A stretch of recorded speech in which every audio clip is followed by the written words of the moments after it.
Hello, everyone. In this podcast, we will be discussing sensitive topics such as sexual assault. It's important to take care of yourself while listening. Some suggestions are listening while you're in a healthy headspace or knowing who you can reach out to if you become upset. Our 24/7 helpline for crisis calls based out of Central Florida is 407-500-HEAL. By contacting the national hotline at 1-800-656-4673, you can get support and learn about your local resources. There's always someone ready to help.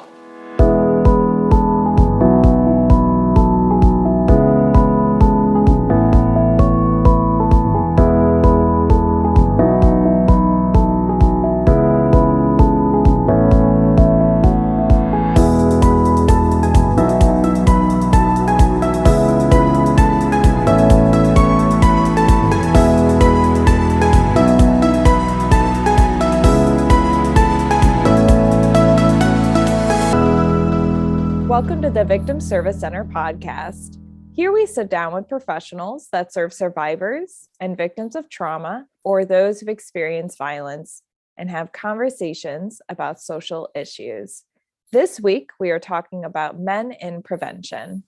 My name is Emilie Mitchell. My pronouns are she, her, and I'm the education coordinator at the Victim Service Center of Central Florida. With me today, I have Kyle Fray. Kyle uses he, him pronouns and is the marketing and outreach specialist at the VSC. Kyle received his Bachelor of Science from the University of Florida in public relations. Advocacy and having an ability to make an impact in the community he grew up in is something he holds close to him. He has experience working public relations, both agency side and in-house.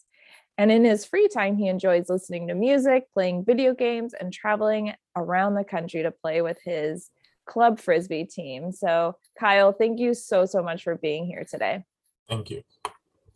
And I also have joining us Jonathan Green. So Jonathan uses he, him pronouns and is a current volunteer here at the VSC. So thank you, Jonathan. Jonathan, or JJ, whichever you'd like to call him, grew up in a suburb outside of Portland, Oregon, and moved to Orlando in 2019. Actually, that's kind of when I moved over here. So he absolutely adores playing music, reading, and lending a helping hand whenever he gets the chance to. So thank you as well, Jonathan, for being on the podcast today. Absolutely. Super excited to be here. I'm excited to have this super important conversation as well. Just as a really brief introduction, as many people know who listen to this podcast, sexual violence does not discriminate based on gender, race, age, ethnicity, all those things. So as we mentioned in our previous episode, on male survivors, actually, it is estimated that around 1 in 6 men experience some form of sexual violence throughout their lifetime. And in addition to that, in order to kind of shift the culture that we refer to as rape culture, which perpetuates sexual violence and continues it happening in our society, it's important everyone is at the table with a role to play in prevention. And so today we are going to discuss societal pressures men may face when it comes to sexual violence prevention, why it's important to get everyone involved, including men, and ways we can be better supporters to male survivors and become active bystanders. So to start off, you both are awesome and involved in prevention of sexual violence through volunteering or being a staff member. So can I ask you what got you involved in this work? And I'll start off with Jonathan. I think in high school was kind of like my awakening as far as I did not learn enough about it. So I felt very misinformed growing up. So then when I kind of got old enough to be like, hey, let's look back on what was happening, it made me realize how misinformed I was. Therefore, I was like, okay, I don't really want that to be the path that everyone goes down. So that kind of sparked my interest and got me to where I am right now. Absolutely. And you're definitely not alone in the misinformation at all. I feel like I really ran into this in my college years specifically. How about you, Kyle? How did you get involved in this work? Um, a few things. Just overall, like wanting to help out the community, especially the community I've grown up in. I was born in Cocoa, but I've basically been raised in Orlando my whole life. I've seen the positives that this community can bring, and I see areas where it definitely lacks. And I mean, kind of lacks throughout our whole nation, even potentially throughout the whole world. And it's just something I've always been the type of person that I want to give back and just have that impact and influence over a group of people at the end of the day, especially in a positive manner, in a life-changing manner. Thank you so much. I appreciate both of your perspectives on it and sharing your personal stories. Kyle, I also know that part of your STOP grant is involved with your role at the VSC. Can you talk a little bit about that? Yeah, I mean, ultimately, the STOP grant is funded through the Florida Council Against Sexual Violence, and it helps promote us as a nonprofit with some of our larger organizations throughout the community and through different societal levels to basically promote on these topics, especially when it comes to just sexual violence, domestic violence, and just things of that nature overall. And luckily, we've been able to have some amazing partners through the DOH that so far have been just working amazing. Yeah, and DOH being the Department of Health. Department of Health, correct. Yeah. Yeah. And so essentially we're partnering with different departments of health. I know that we're with, Osceola, and we work closely with Seminole and things like that in order to essentially address sexual violence as a public health issue. And so we do different things, and Kyle's amazing, does a lot of different marketing, campaigns for social media, and then also helps coordinate trainings and things like that, training DOH staff or people in the community as well on this topic. So thank you so much for sharing about that. So I know that we kind of talked a little bit about, why you're both, or how you found this work and things like that. But as far as, being active people in this basically prevention role, how is this work kind of rewarding for you? I think that just the fact that I guess the idea that everyone has been in someone else's shoes, and the idea that we can prevent someone from being in those shoes in, I guess, those bad circumstances is very rewarding, because as soon as you make a little bit of a difference on someone's life and keep them from having something that affects, it could affect the rest of their life. I think that's kind of the not the end game, but a very rewarding step towards the end for me. I agree. And with that too, like not only just like seeing that impact, I mean, you and I have both done outreach, Emily, and we see some of like the people that come up to us and just thank us because maybe we didn't even help them, but we helped someone they know or someone that's important to them. And they are so grateful for that too. And it's moments like those that I definitely feel the most rewarded, and visually just seeing that impact. Sometimes you don't see that impact, like at least in my role, like through creating like social media stuff or through making these marketing materials that will eventually be like placed somewhere in like the Department of Health. I don't get to see the individuals pick those up and then eventually use those or hand those off to someone they care about. But when I get to see someone in person or vocally hear someone say like thank you, like what you guys do or your advocates, and just hearing the praise they get, that's definitely when I feel the most rewarded. And to add on to what Jonathan said, when you do help that one person, maybe they'll help someone else too, or maybe they'll lead them onto the path to get the help that they need. And that's also, I feel like ultimately, as we were saying, part of the goal. I really appreciate you bringing that up, because prevention can feel like an uphill battle sometimes, because you don't always see the impact that you do make. And so absolutely, I think also I appreciate you bringing up this idea of like ripple effects when it comes to healing and prevention and things like that.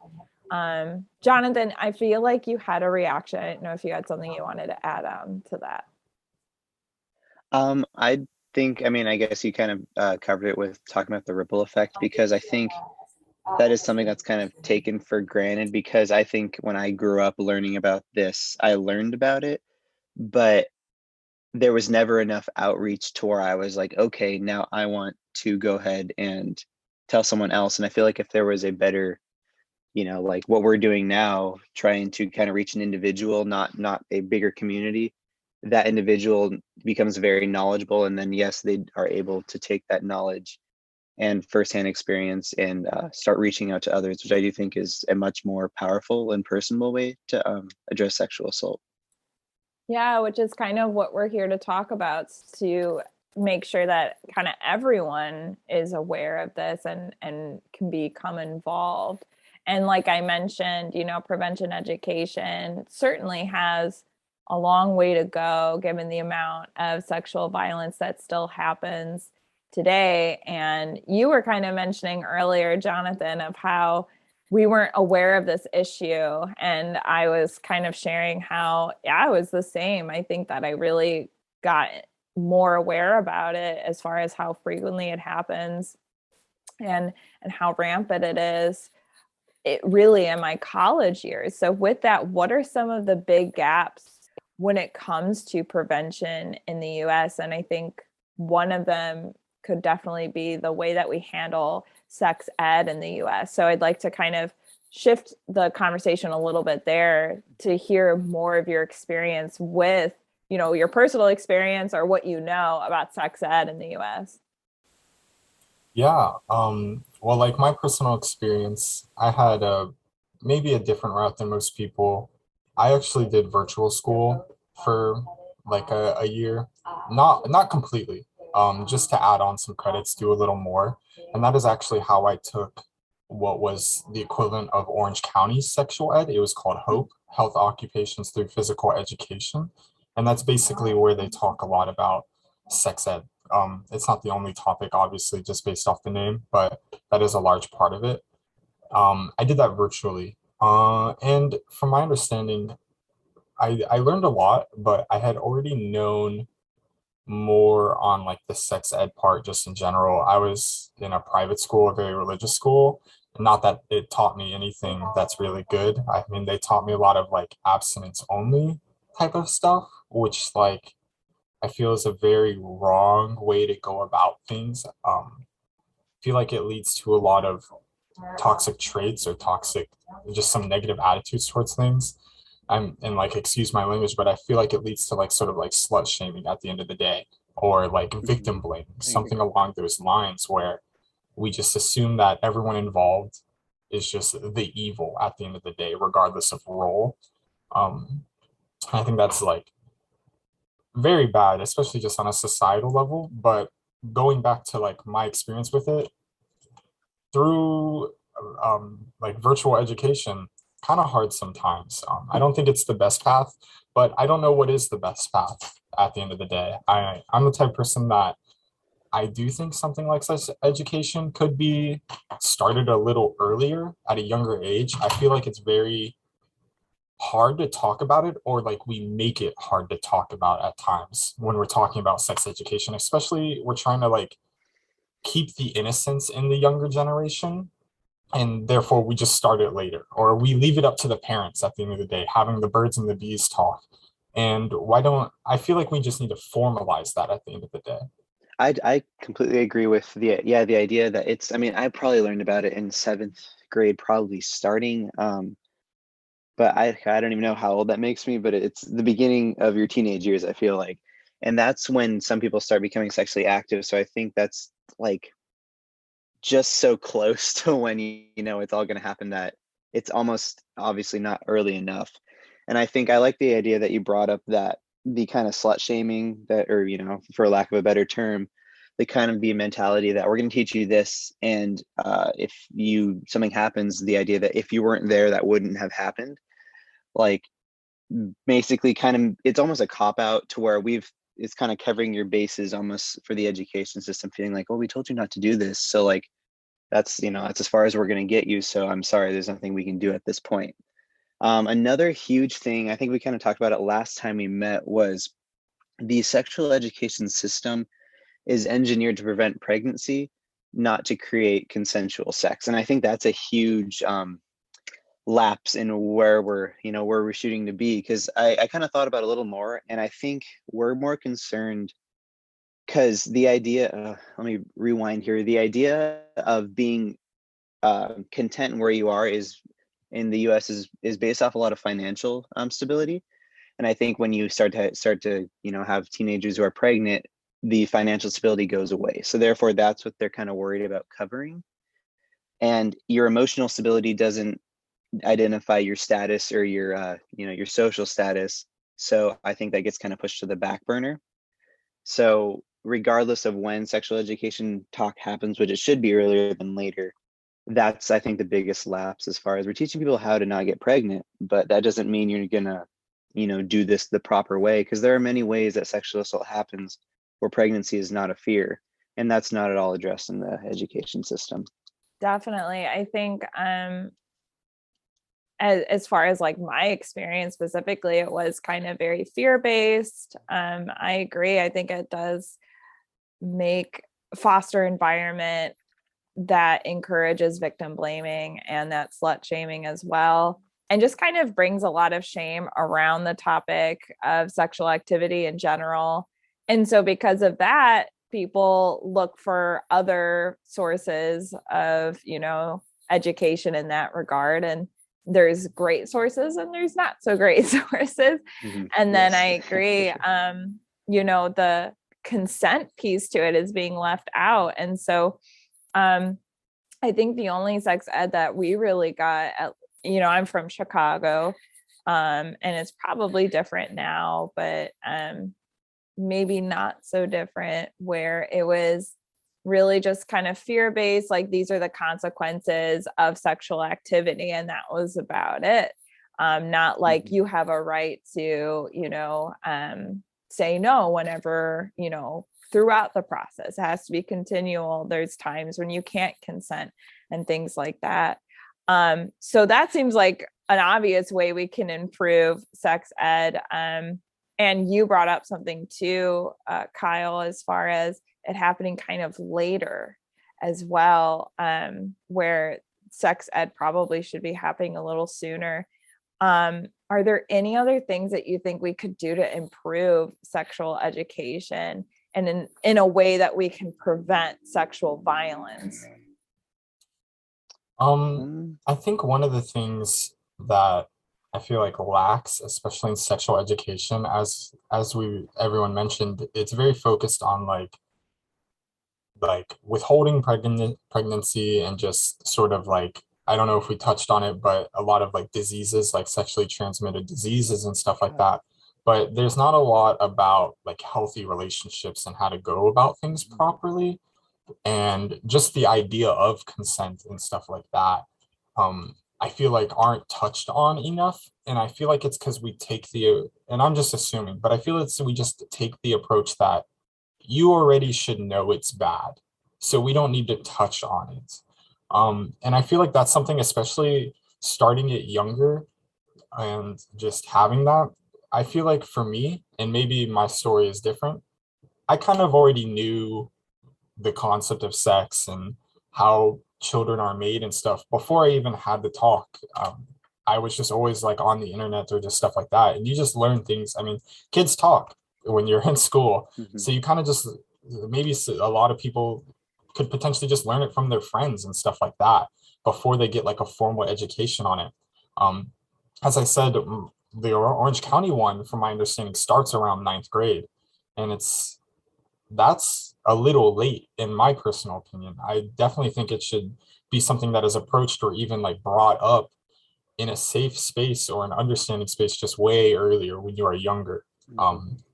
Because then that's when I feel like it gets a little almost taboo, because you are of the age where like people can get sexually active at that point, and you're learning about it as you are potentially already doing it. And it's not the best way to learn or even like teach the proper aspects about it. Totally. And like, that's such a great point too. Children experience sexual abuse at very young ages. So if they were kind of, introduced to the idea of you have a right to your body and your boundaries and healthy relationships, and this is what this looks like, super important. Another thing that I thought of as well is, we were talking about how like sex ed is taught to prevent pregnancy. Well, that's also from a heteronormative perspective then too, right? Like we're not even teaching sex ed from a holistic LGBTQ plus viewpoint as well. And then also kind of you mentioning that like we almost as a society assume that or don't want to know that children and teens and adolescents do talk about this, but we almost are like kind of turning this eye because of the shame that's around it. So we talk more about it in our sex positivity episode, but essentially, sex positivity does foster an environment that does help prevent sexual violence. But yeah, I wanted to also check if there are any other gaps or anything you want to jump in on as well on that, or any other gaps when it comes to like prevention education that you wanted to highlight. I think I really like the idea that we've been kind of talking about teaching sex just earlier, or like safe sex and all consent. I think that also would do a worlds in making it less awkward, because I think it does become, if like no one, like if you think of like just stopping everything, be like, is this okay? You like ruin the mood or whatever. That's okay to do. Like I think teaching someone that's okay really early on, and if we have a lot of people doing that, then when you get to the point in which you become sexually active, it becomes almost an expectation that you check in with the other person. I think that's definitely how it should be.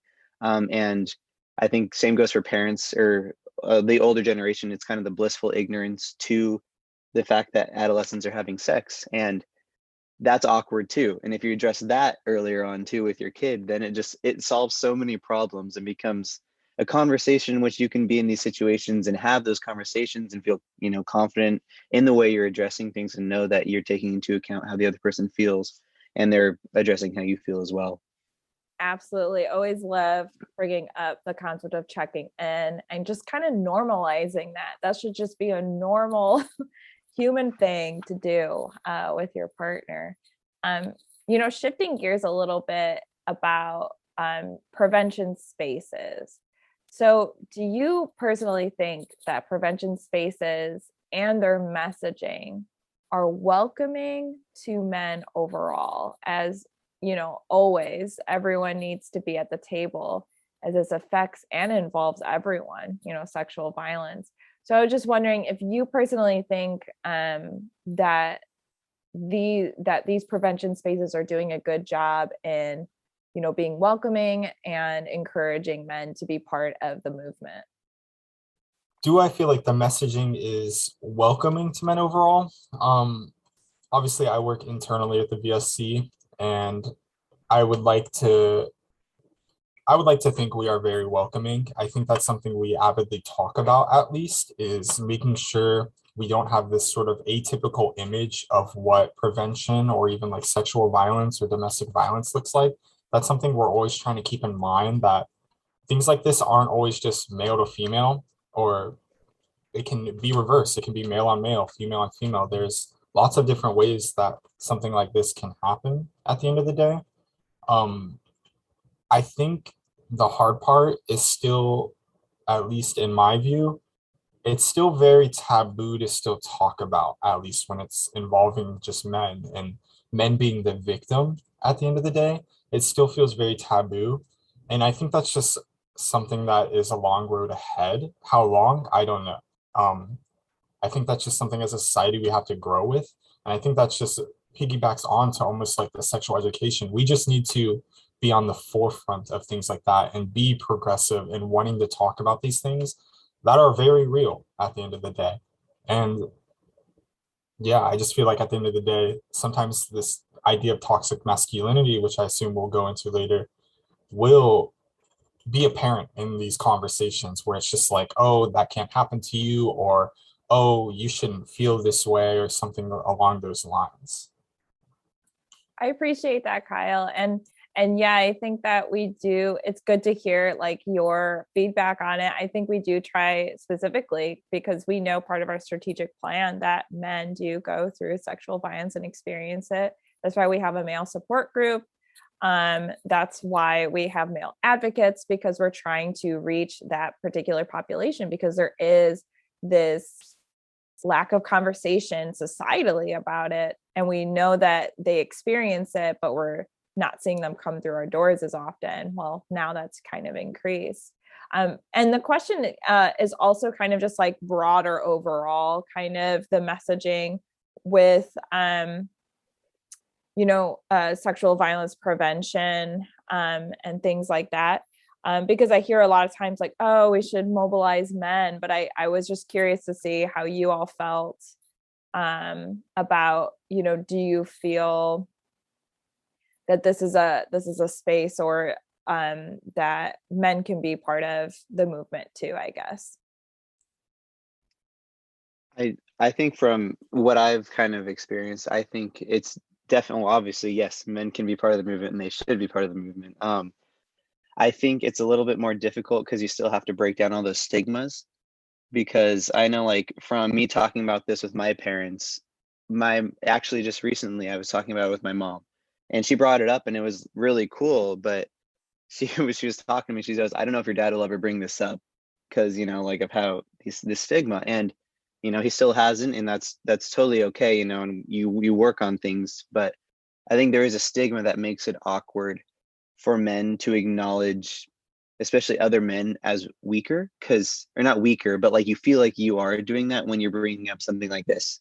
And that's not at all what you're doing, but there is that stigma that makes you feel like, because I'm talking about someone in something that happened that maybe isn't normal, that I am kind of singling them out, and I don't want that awkward conversation to happen, or I don't feel comfortable with them bringing that up to me, because again, it all comes down to that awkward conversation and the social idea that men are supposed to be this kind of like strong and nothing can happen to them, and they just have to kind of hold their ground.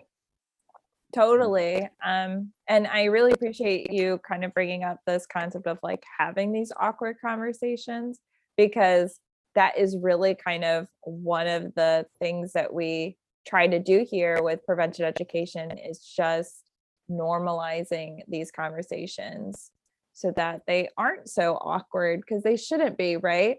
But you both brought up, these societal pressures or stigmas or barriers men face when it comes to sexual assault prevention. So I wanted to kind of check in. You mentioned toxic masculinity, other things like that. So what are some of those pressures that men face specifically, or people who identify as men face? I think the idea toxic masculinity to me kind of means a man who's trying to be like the complete dominant, not really wanting to listen to anyone because they feel like as a man they should know what's the best to do. Therefore, they know what's the best. Not really, but that's the perspective. I think because of the idea of dominance, you don't want to acknowledge that there are times when you can get hurt too, or someone else can get hurt. So the conversation never happens. And I think toxic masculinity, period, doesn't let many conversations happen. So when it comes to that, I think taking a step back, and thinking about how you're addressing situations or not addressing them can really go into kind of creating the conversation across all of humanity, not just talking on to someone, but rather reciprocating as well. Absolutely. Would you agree, Kyle? Yeah, definitely. I think one of the hard parts too is kind of what Jonathan was talking about a little bit. When you have or try to approach these conversations, sometimes it almost feels like when you have this convo, like even like male to male, sometimes it can come off as you're downplaying or taking away a part of like their masculinity, which I just feel is a part of the toxic masculinity as a whole, is that if I am downplaying or taking away from you, you are therefore less than a man, which is definitely like not how it should be approached, but that's definitely how it feels, especially in society, and why I definitely feel like it's hard, especially like when we talk about like basic toxic masculinity. Like I think one thing I've been definitely working on over a long period of my life is like being able to like show my emotions, especially in front of people. Growing up, and I couldn't even tell you why, because it's definitely not like, for me, it's not a part of my upbringing, which is why I feel like it's a part of like the society I was molded by, that, you know, I couldn't show these emotions, or I was therefore weak at the end of the day. I couldn't cry because that is showing weakness, or just something like that. And that is definitely something like I've learned to almost embrace at the end of the day. Because you can overflow on those emotions at the end of the day. Something else is just sort of the idea that even when you're in high school and stuff like that, it's just how it is sometimes, especially when like playing sports, the idea of like locker talk, and you know, everything in the locker stays in the locker room, and just stuff like that. You're always hearing about what one person did, or like it's always about this pressure to be involved or stick to this status quo that the alpha male is laying out on the table at the end of the day, which is just hard to deal with at times because it's not healthy at the end of the day. I'm glad you brought that up, Kyle. I forgot that also you have experience as a sports person in sports too. So there's different like all male kind of groups going on, which can, not saying like all sports groups are like this, but it can foster an environment like this that discourages showing authentic emotion and other things like that. How does this kind of perpetuate sexual aggression and dissuade men from being active bystanders, for example, like maybe calling out a friend for a rape joke or something? I think it definitely still pans back overall, not necessarily just to like the whole idea of locker talk, but the idea that you're a bro. You know, you got to stick to the bro code. You got to see like, oh, and maybe this is too broad, but I feel like you in society lately, it just feels like you have to pick a side. There's no gray area. You're either on this side or this side. Mm-hmm. You're either with us or against us. There's none of this in between.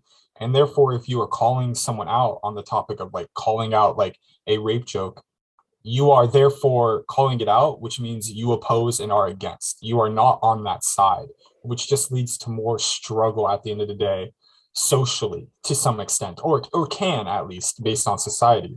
Not that that's a good or bad thing that you are choosing that side, but you are therefore against us. You are enemy. We are no longer inclusive in that sense. Mm-hmm.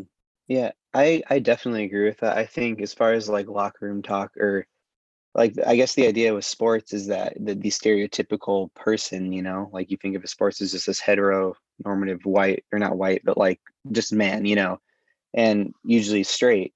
And I think the idea of that is what kind of prevents people, if they want to speak out, from speaking against that, because then as soon as you say something, you are against that. So I think it comes at creating this, you need to create this safe space where everyone can start to voice their opinions, because as soon as you have a community that's comfortable voicing their opinions, then you realize you have people who have all these different sides and have all these, you know, feelings that you didn't realize were there opposed, you know, because you thought it was just kind of that stereotypical situation. And then you can start to speak out and have that comfortability to have those conversations about inappropriate jokes, and know that you aren't picking sides, and that you won't be kind of isolated from your group if you do say something. Yeah, it's kind of, I'm hearing like a lot of different pressures as like kind of silencing men and kind of discouraging them from sharing their feelings, thoughts, and then opinions. And then also for men who do want to be in more of this prevention, active bystander kind of role, which is such a powerful one for those, you know, with privilege in general. But it seems like it's a big risk to kind of call out your friends and other men. And it also seems like a big risk to be vulnerable in general. Do you find that, and this might be too personal of a question, but I'm curious, is it easier to be vulnerable around women than it is to be vulnerable around your male friends? I would say from my experience, yes, because I remember in high school, I was very like I played sports and I had that group and I really didn't talk about much of how I felt or anything. And I do think that because you're in this group that's all the same, then it's easier to talk bad about someone else and not talk about kind of what's going on with yourself. And then when I moved to Orlando, like we have a melting pot here. Like two of my roommates are non-binary. I'm the only straight one in our household. So it's this more it's a melting pot versus this this I guess the world of sports with the toxic masculinity. And I have to say that like the amount I've talked about and the stuff I open up about is a lot more now because I just feel comfortable because you have all these people who are comfortable being themselves and sharing what they think. So therefore that opens the door for what I think. And it would be really amazing, to kind of take that welcoming atmosphere here and, just kind of move it up towards those atmospheres that are still very isolated and somewhat toxic. Yeah, I definitely just agree. It was hard because like I was thinking about that question and like I almost wanted to just say that no, I like don't sort of feel like I cater to one gender or the other. But like thinking about it, like anytime I'm like emotionally frustrated at anything or just stressed, the people, and when I think about like my past, the people I've always opened up to were probably most likely predominantly female, but also they were people that I felt were open enough to have a conversation like that. Like someone I knew enough that like if I displayed these emotions, I wouldn't feel judged in the beginning at least. I couldn't just talk or maybe even like break down how I'm feeling to someone that I'm not close to. Like I'm still very closed off in that sense, of course, but it's definitely something that yes, I've probably catered mostly to female, but I definitely have like some guy friends where I can at least try and vent my emotions to. I don't know if I would be able to like display emotions currently, but as I said earlier, that's something I'm definitely still working on. And I think that's just something society is trying to work on or hopefully working on at the end of the day. Totally. I bring it up because toxic masculinity, it just shows how it kind of hurts everyone because it kind of discourages this close, intimate relationship that we can have, like with men having with other men, and just being our authentic self at the end of the day is just a human right. And the fact that there's these things that kind of dissuade people from doing that, it is toxic. And yeah, I was just curious, so I appreciate that. And Jonathan, you brought up something, how like these homogenous kind of groups of people who are sharing certain demographics. In our sexual harassment training, we talk about how that actually is a risk factor for sexual harassment for that exact reason, because people kind of get into this group think and then encourage different like toxic behaviors. And then people are kind of afraid to speak up against different individuals because of that idea of like us versus them, which is very toxic at the end of the day as well. So there's a lot of different pressures that we're talking about here. I know that there's also, we kind of talked about how like male survivors may be shamed for their victimization or not believed because, we don't have enough, awareness about this. But what about kind of like this idea of, do you think that there's like some barriers or societal pressures for men to be sexually dominant? I think so because of the stereotypical idea that men are supposed to be, or men are the ones in power typically. I know we're working really hard to change that, but I think because of that, the idea that men should be the assertive one, it definitely extends to sex life as well. Definitely. I think that there's a lot of different pressures of like, in general, of like you not having enough sex, not having sex long enough, things like that, or this concept of like what a real man is. I'm using quotes on a fake quotes on a podcast, but but things like that. Do you also feel like there's this pressure of like, if the couple isn't sexually intimate, that they're not actually an intimate couple? That one I think is that's a tougher one. I that one for me, I actually would say is less of a big deal because I know lots of couples, um, especially in my Christian community, that aren't sexually active, and that's just how they want. They want to wait till marriage, and I think that I know many who are and many who aren't, and I believe they're treated mostly the same. But I there is still I think a stigma, especially in high school, that if you're not sexually active or physically active in any way, that you are not actually dating or a true couple. So I think it's definitely progressing very well, but it is still there's a stigma, especially for the adolescent group. Yeah, I mean, I just agree. I agree, especially with what Jonathan said in that I think for me, they are, you can go either way. Like if you want to refrain until marriage, power to you at the end of the day. Like that's awesome. Like I'm glad people are able to make these choices.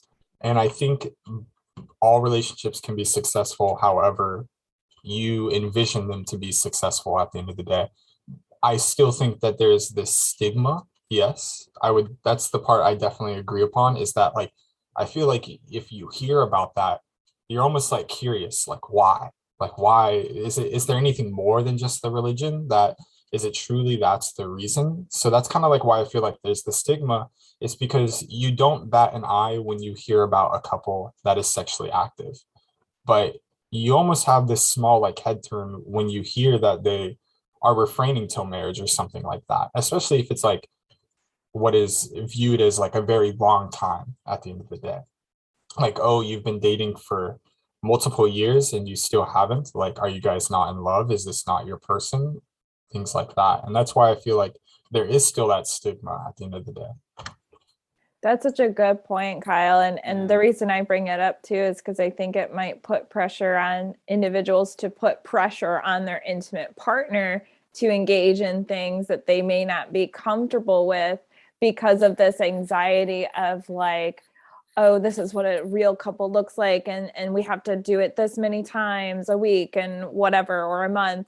And just kind of this anxiety around it. And it's such a catch-22 because here we are not talking about sex ed, basically being like, victim blaming to those who may experience sexual intimacy and then have pregnancy after or things like that. And at the same time, so essentially basically abstinence.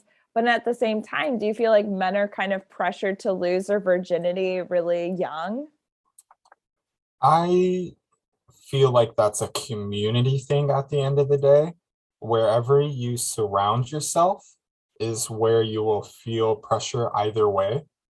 I don't think there is this innate pressure overall just in the world to like get it over with. But I do feel like within your pod or your social community, that can definitely, that's where the pressure is at the end of the day.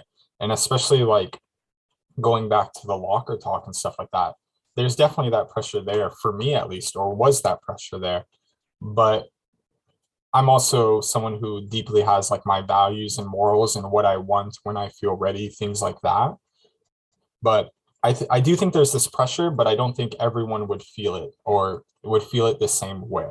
I agree. I think the idea, yeah, like since abstinence is pushed so hard, I think that it does there's not as big of a pressure. I would say though that for men, if it does happen, it's you're not shamed, but for women, if it happens, there's a sense of shame that come along with it. So therefore that may definitely play a part. I don't think it's as much as pushing men to have sex, but there's an idea that if you do it, it's not bad. But for women, if you have sex at a young age, then you're kind of losing your innocence or you're unpure.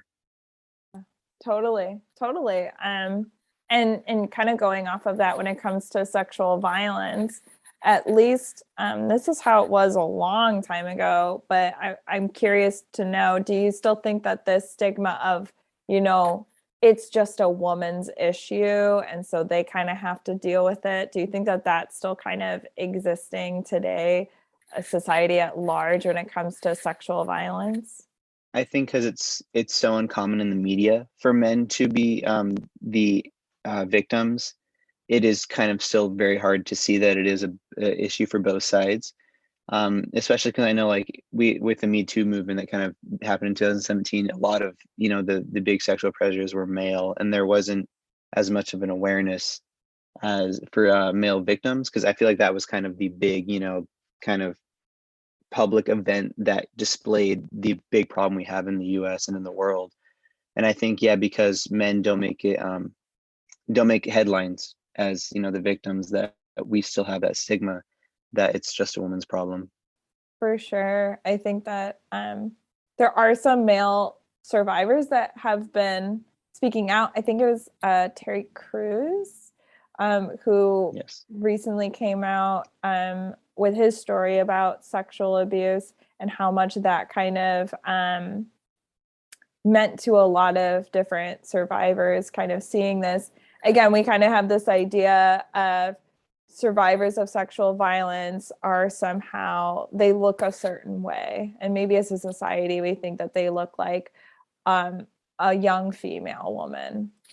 And so seeing this really like person who is basically like a bodybuilder, like strong looking person who said, no, I also went through it, just kind of shows like it really doesn't discriminate. So I thought that was pretty powerful, but kind of more of that upliftingness definitely needs to happen to kind of educate people on, this is everyone's issue. So going off of that, why do you think it is important to get men involved in sexual assault prevention? And what are the different ways men can get involved? Overall, I think it's important because even at a young age, there's always this idea, and maybe it's fading away, maybe it's not. I'm not young like that anymore, so I don't hear it. But you growing up, you always hear like, oh, boys will be boys, like that just like whatever is happening, like that's happening. Maybe this kid on the playground is mean to you. That secretly just means he likes you. So boys will be boys, deal with it. And that is like ingraining such a bad idea at a very young age, and especially a very like impressionable age, to where it's a free excuse almost. And again, it's something so minor, especially when you're a kid like that, but you grow up having this idea that you can act like this and that is okay. I think getting involved for me would mean, I think on the earlier side, probably in high school, just showing people that you can have the comfortability to talk about things, not even from your own experiences, but just that it is a common thing that happens. And if you start to show that to other people, then you have you create a community aspect. And then when you create a community, you have a much broader sense of comfortability amongst a group of people that will then breed healthy habits and start to eliminate toxic traits.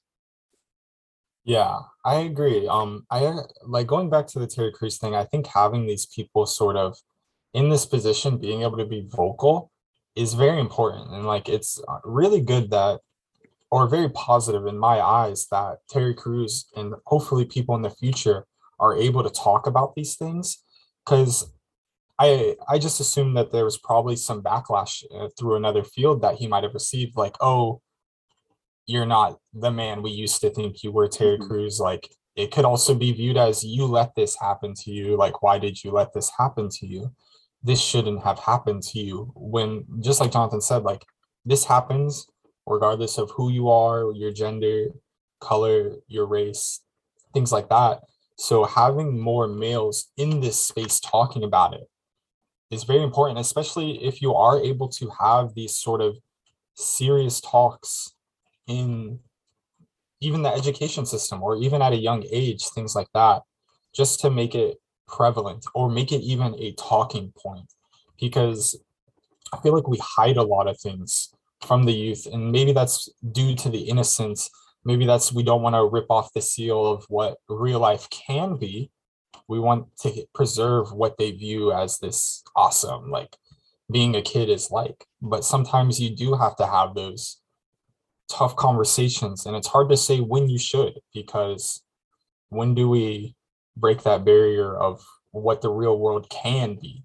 I think another big thing getting involved is just exposure. Because I think for me, thinking of how I would have probably thought, oh, hearing that, that happened to Terry Crews probably 5 years ago, I probably would have had that thought of like, that doesn't seem right. Like, there's no way, or like, that definitely affects his masculinity in my head. Now I think it's very good to see someone, opening up about that, because having that platform to talk about that and being able to be comfortable with it is definitely so positive, for the community trying to prevent sexual assault. And I think for me, that has come through exposure, I moved from my small little suburb in Oregon all the way to the East Coast down to Florida. And like through that, I feel like I've definitely learned a lot and met a lot of people to better understand that not everything happens in relation to my small community in Oregon. Everything happens in relation to an individual's experience, and every experience is okay to have and bring forth, and not feel like people are going to think less of you. Totally. I think that that's just kind of highlighting what like healthy masculinity can look like. And I appreciate you both kind of sharing different ways that people can get involved. Of course, they can be volunteers like Jonathan, or they can get involved with marketing and outreach like Kyle.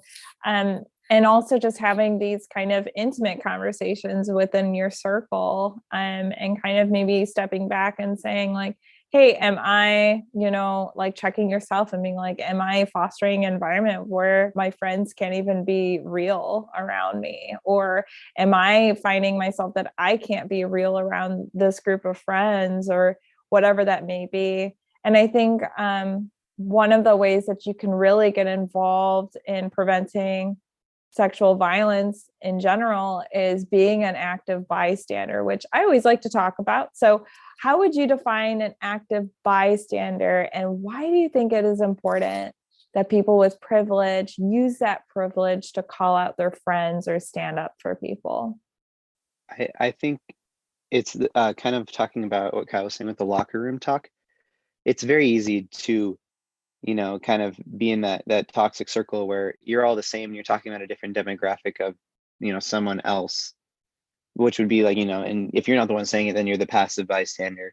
And then, but as soon as you start to say something, you become the active bystander, and you become someone who is creating an idea in someone else's head that like, oh, like I was thinking the same thing. Like I didn't want to say anything because I was scared to, but now like I'm thinking the same thing, so therefore maybe they'll say something next time. And then you just start to have that, that trickle down of everyone's starting to, everyone's probably sharing the same thoughts. And it's good to have those people that are going to give you the comfortability to voice those thoughts. That's such a good point, Jonathan. I always forget to bring that up, where you're probably doing something that someone else wishes that they did, or like is thinking the same thing, and kind of having those accomplices, for a lack of a better word, and kind of working with them, because some people may, still have, and it's societal like thoughts too that were taught from a very young age, generation built on that. But then you also have the people who are like, no, I was hoping someone would say something. I was thinking that too. Kyle, do you have anything you want to add on to that? Well, when I think about like being an active bystander, I definitely agree like with the locker room talk and just like this situation as a whole. And it's hard at the end of the day. It's hard to take that step and go against the grain.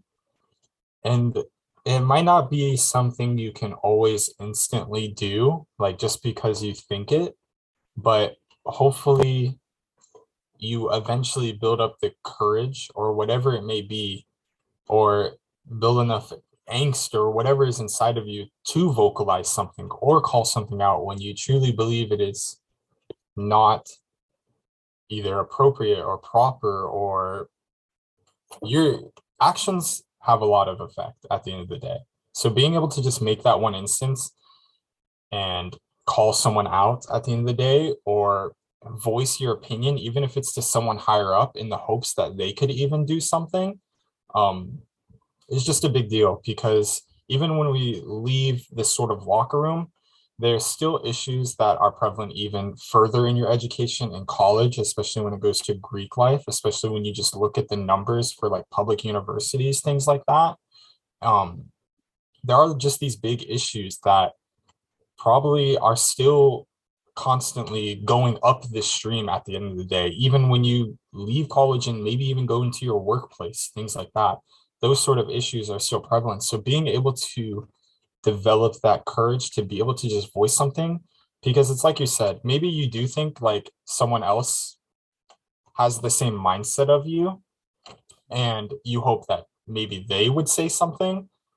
You should always just try and take the first step. And that's hard. That's just hard at the end of the day because of the societal pressure your group has. You don't want to be outed, but it's hard because that not taking that action can lead to someone else's sort of pain at the end of the day.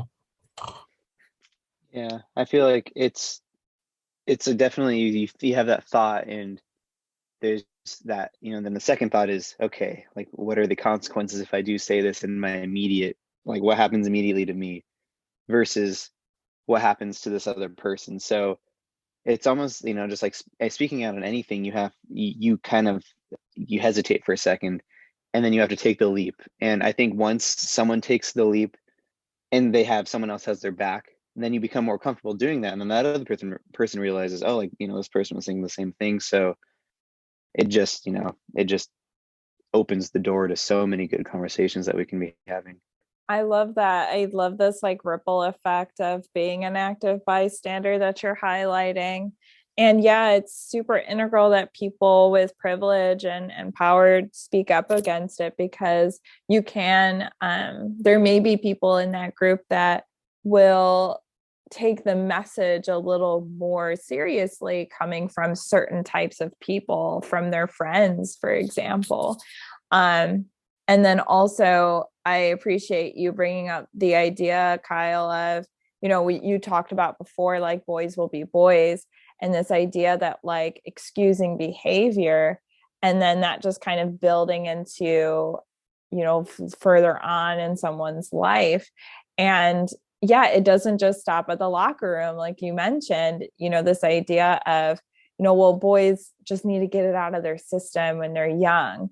Well, eventually they're going to be older adults. And then that behavior doesn't just stop because they're not a youth anymore. So I appreciate that too. And also always want to uplift that it is really difficult to, or it can be really difficult to be an active bystander. So thank you to those who are. Keep up the good work, and then it'll get probably easier the more that you do it, because other people will be listening and following suit as well. And you may be surprised how many people will have your back too. We're wrapping up here with a few final questions. I wanted to kind of check in with you both and see how you think that we could be better supporters to survivors, and also better supporters to male identified survivors of sexual violence specifically. I feel like just reassuring them that someone has been in your shoes. As you said, like earlier, Emilie, 1 in 6, males, according to, I don't remember which study it was, but have been involved in as victims of sexual violence. That's a lot of people. This is something that happens a lot, and it's, obviously not publicly addressed very much, and it's kind of tried to push under the rug, but it happens a lot more than you think. And if it's happened to you, that's a very hard thing to deal with, but you have people here to support you. And I know your community is not going to change overnight, but if you need people, we're here. The VSC is here especially. And while we work to change those communities, you do still have people in a safe space to come to.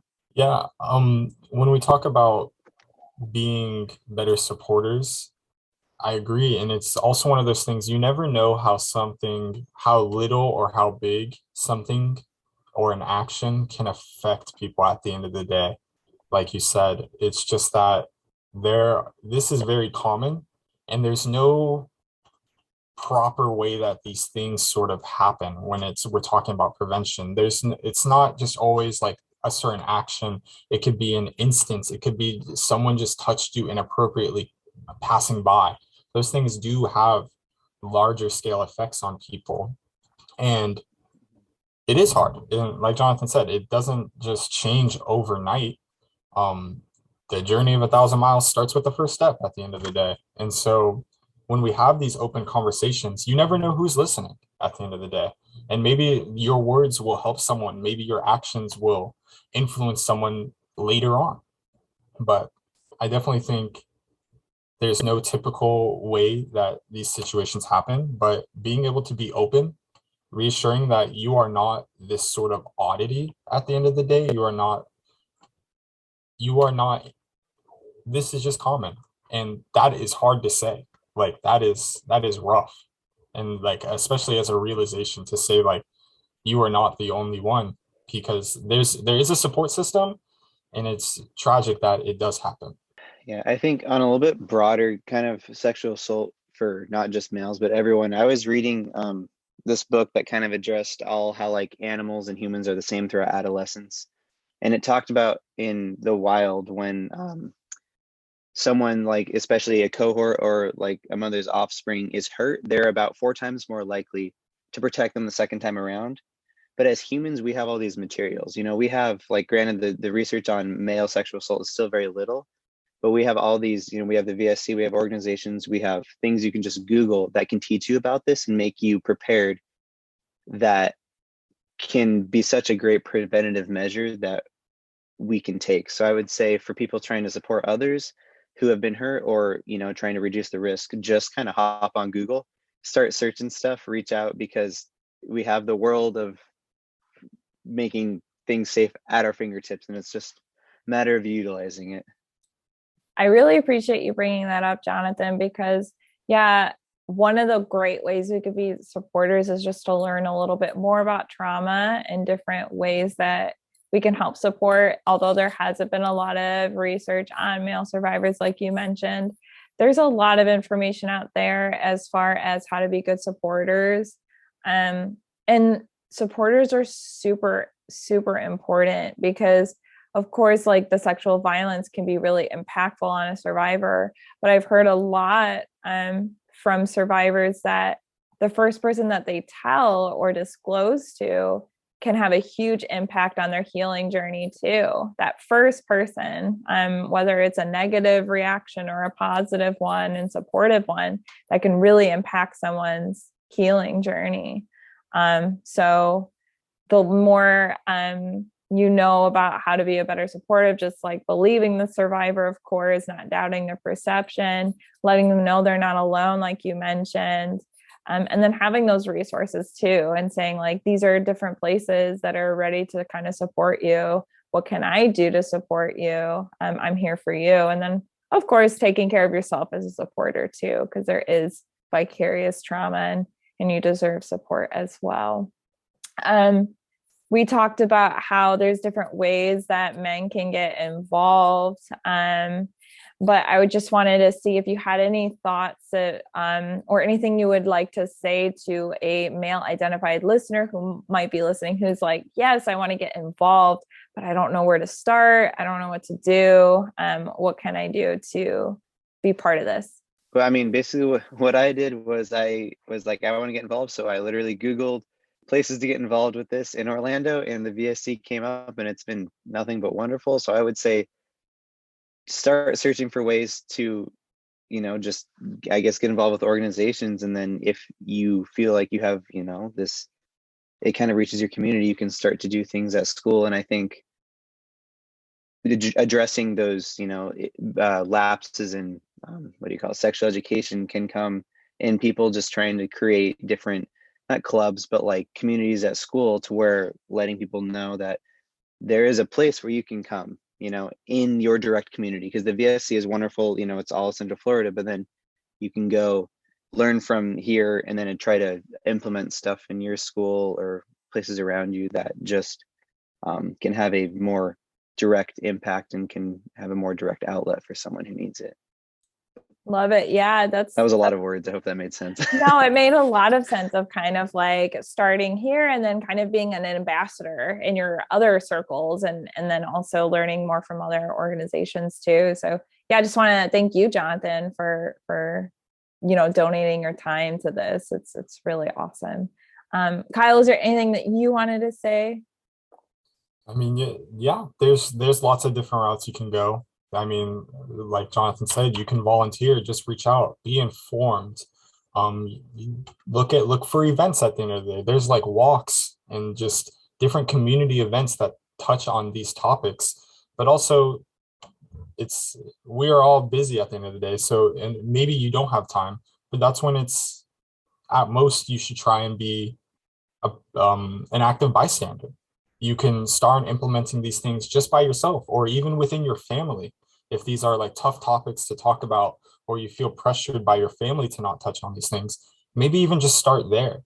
If you can at least change or touch or make someone think or get them to research on something or maybe check their own views, that is already a world of a difference than doing nothing. Yeah, I agree. And I think if you have an inkling of interest, go do it. Because like I'm not even, like I've been volunteering for a couple months now, and this is kind of one of my first big things that we're doing. And I'm learning so much by just being on this podcast talking to you guys. And I love it because the goal is, to become more educated so you can have a bigger difference. So I think if you have a little inkling to do something, you can take baby steps, but start to do something about it, because as soon as you do that, then you're going to become more educated and have a bigger voice in your community. Totally. I really appreciate that. And also, yeah, those conversations that you have with people, with your loved ones, it could be multiple ones, and don't get discouraged. And like you all mentioned, just kind of being that voice can really make the difference for, again, 1 in 6 men, 1 in 4 women.